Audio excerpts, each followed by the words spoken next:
friends, come on in, grab your coffee and your Bible, and let's sit together as we finish the Gospel of John with chapters 20 and 21. These last two chapters are filled with joy, restoration, and a clear call to follow Jesus. Early on Sunday morning, Mary Magdalene, Mary, the mother of James, and other women went to Jesus' tomb. When they arrived, they found it empty. They ran to tell the others. John doesn't include the detail about the angel that the woman saw, but he does mention something funny. He outran the other disciple to the tomb. We obviously know the other disciple was Peter. So, okay, John, we see you. Peter and John both saw that the tomb was empty. The linen wrappings were still there, lying where Jesus' body had been. John records that Mary Magdalene met Jesus outside the tomb. At first, she didn't recognize him. Only when she heard his voice did she realize it was the Lord.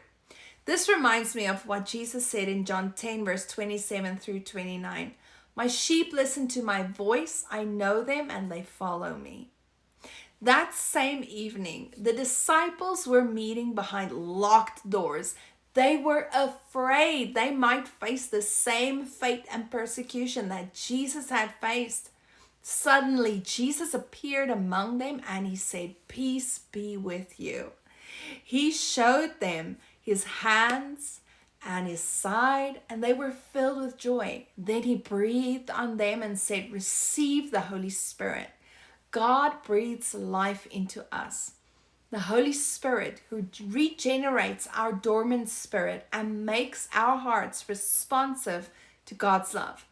The Holy Spirit makes his home in the heart of every single believer the moment we are born again and we give our life to Christ. 1 Corinthians 6:19 says our bodies are temples of the Holy Spirit. Titus 3:5 speaks of the washing of rebirth and renewal by the Holy Spirit. Thomas wasn't with the disciples at the first evening.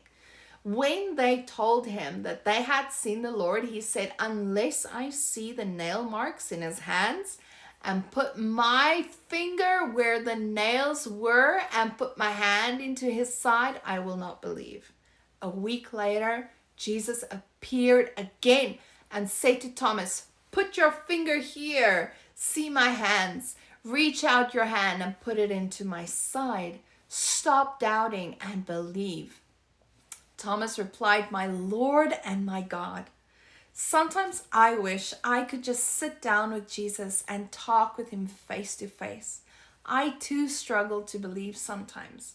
But God's plan is so much wiser. He is not limited to a physical body. His very own spirit lives inside every born-again believer. He's present with us every day.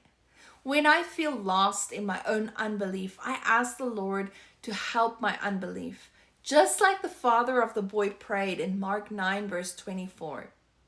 In John 21, Jesus restores and commissions Peter. Peter had denied Jesus 3 times. Now Jesus asks him 3 times, "Do you love me?" Each time Peter answers yes, and Jesus tells him to feed his sheep or take care of his lambs. It's one thing to say we love Jesus, but the proof is how we serve him. Peter repented and Jesus gave him a whole new assignment, going from fishing for fish to fishing for men, just as Jesus had said would happen in Matthew 4:19. Jesus asked Peter if he loved him, using 2 different words for love.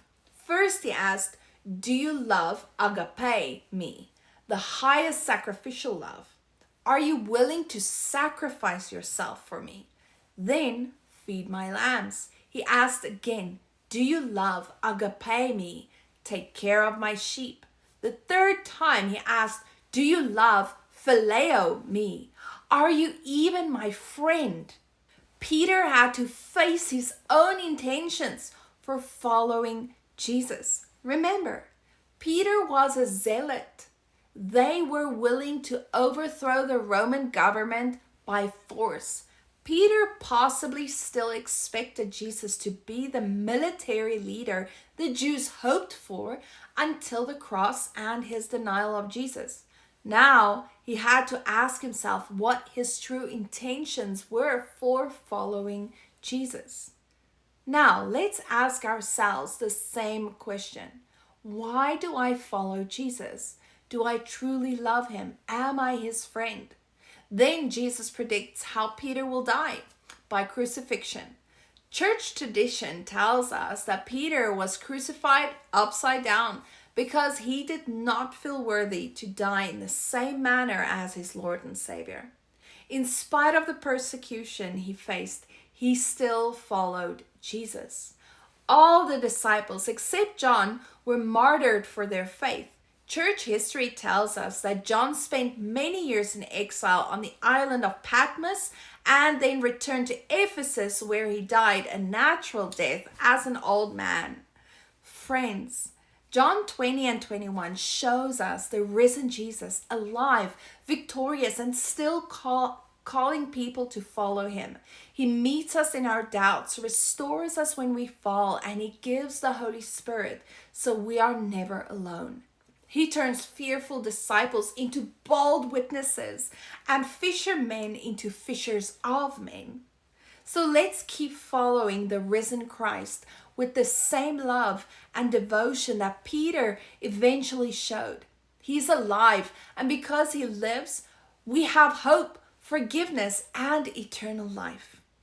Thank you for walking through the entire Gospel of John with me. If these last chapters encouraged your heart or reminded you of the power of the risen Jesus, would you please share this video with a friend? We have now finished John together. I hope that these weeks have helped you see Jesus more clearly as the Son of God, the light of the world, the Good Shepherd, and the risen Savior who gives us eternal life. Join me as we review the Gospel of John, and I introduce you to our next book, 1 Corinthians. Woohoo! Until then, keep believing in the risen Jesus. He is alive and he is with you. You are deeply, deeply loved. Shalom, shalom.